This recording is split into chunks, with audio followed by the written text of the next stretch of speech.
Assalamualaikum and welcome back to All Techs. This is your instructor Ahmed Afzal, and today this is the second video regarding melting and boiling. The thing is, we discussed the basics of how it occurs, how a solid goes to a liquid to a gas, and we discovered the properties, how they change according to the melting point and boiling point. So today we're going to start off with heating and melting. इसका concept का मतलब क्या है? It's a very simple concept. It means that basically solid which is not at melting point is heated. What does that change about the solid? That's a very good question. We're going to discuss all of this in today's lecture. हमें पता है कि energy जब आप किसी चीज़ को supply करते हो, it always leads to what? A rise in temperature. Just keep that in mind. Okay? अब उन because there's a rise in temperature. Okay, everybody knows there's always a rise in temperature. इससे होता क्या है? इससे ये होता है कि all of this leads to the solid vibrating. We do know that, right? We do. अब फ़र्क क्या होता है? सॉलिड तो हमेशा वाइब्रेट करता है, but as we discussed before in our solids discussion on the previous video, we knew that जब सॉलिड वाइब्रेट करता है, if it has more energy it will have a larger amplitude.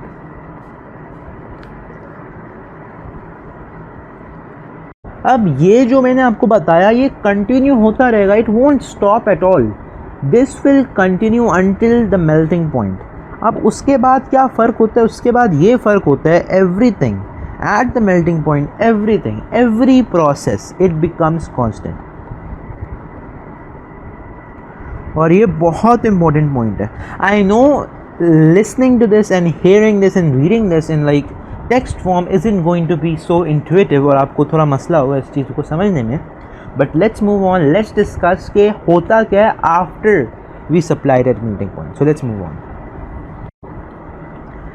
Now what happens when heat is supplied at melting point? हमें पता है melting point पे क्या होता है? कांस्टेंट. अब वो कांस्टेंट क्यों होता है ये सुकून से डिस्कस करेंगे. But first we need to know कि जो इंटरमोलिकुलर बॉन्ड्स हैं वो बहुत वीक हो जाते हैं. दे वीकन. इससे क्या होता है? इससे ये होता है कि एवरेज सेपरेशन, जो सेपरेशन होती है between the particles, it increases, increasing the separation. And we know that once the separation has increased, जो असल में चीज़ सॉलिड थी वो कन्वर्ट हो जाएगी लिक्विड में. तो असल डेफिनेशन क्या है मेल्टिंग पॉइंट की?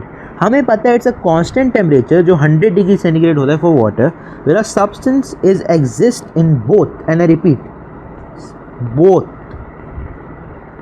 Both melting and boiling point. तो सॉलिड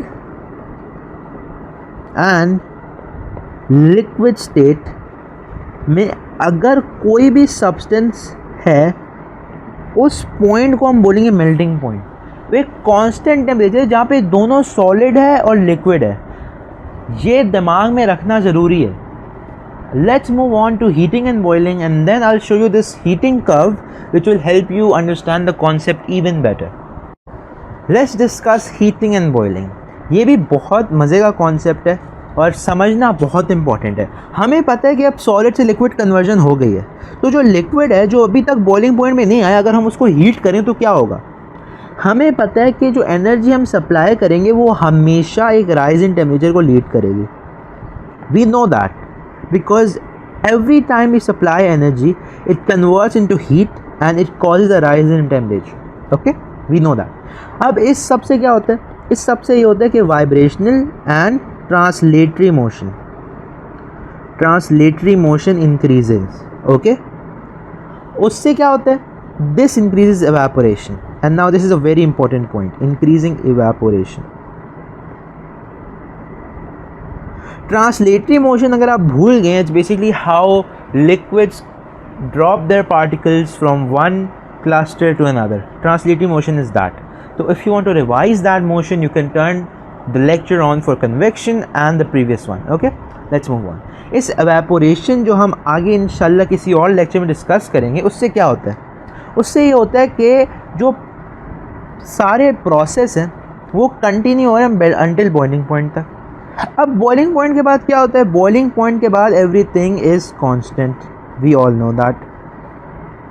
सब कुछ कांस्टेंट हो जाता है। अगर मैं चाहूँ और फर्दर हीट बॉयल करूँ बॉइलिंग पॉइंट पे, इससे क्या होगा, वो ख़त्म कर देगा इंटरमॉलिक्यूलर फॉर्म। सही है। Before that when we are converting it into solid to liquid, it was only weakening the bonds. इधर ये ब्रेक कर रहा है और इससे सेपरेशन बहुत बढ़ जाती है। हमें पता है now the substance is now a gas, क्योंकि बॉन्ड्स ब्रेक हो चुके हैं। तो अगर हम बॉइलिंग पॉइंट की डेफिनेशन लिखना चाहें तो definition is simple, it's a constant temperature at which substances exist in both liquid and gaseous state. सही है। This was the main theory behind melting and boiling. हमने दो टाइप्स डिस्कस किए, we discussed heating and melting and we discussed heating and boiling. तो होता क्या है सारा process. Now I'm going to show you this heating curve which will help you strengthen your concepts and give a final summary of this chapter. Okay, let's move on. इस graph को समझना ना बहुत ज़रूरी है because this impacts your understanding of the subject. I have had 4 points here. ये A है, ये B है, ये C है, ये D है और ये E है। अब मुझे बोला था कि मैं लिखूँ the states at which they are in. हमें पता है अगर 0 डिग्री -15 से 0 आ रहा है, वी नो दैट -15 से 0 हमें पता है आइस होता है। सही है, we know that, so hence is the solid, ice होता है सॉलिड। अब हमें पता है 0 डिग्री सेंटीग्रेड उसका मेल्टिंग पॉइंट है और यहाँ पे कांस्टेंट टेम्परेचर शुरू हो गया। इस कांस्टेंट टेम्परेचर का मतलब मेल्टिंग पॉइंट है। हमें पता है मेल्टिंग पॉइंट में क्या चीज़ें एग्जिस्ट करती हैं, both ice and water, that's both solid and liquid. सही है, वी नो दैट। अब क्या हुआ, वापस हमने फर्दर हीट दी और भरा ग्राफ, सी से डी जा रहा है। सही है, हमें पता है सी से डी टेम्परेचर बिटवीन 0 से 100 है। We know that during that time it's exist in a water form और वो होती है लिक्विड। सही है, तो यहाँ भी मैंने लिख दिया लिक्विड। डी से ई ये वाला पॉइंट, C से D, D से E, can you tell that this is constant? This is constant, ये कांस्टेंट है 100 डिग्री सेंटीग्रेड पर। इसका मतलब कि now it exist in both water and water vapour,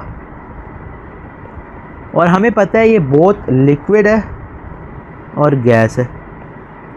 hence this fulfils the definition of the boiling point, hence liquid and gas exist. ई के बाद क्या होगा, ई के बाद हमें पता है this will be water vapour which is a gas.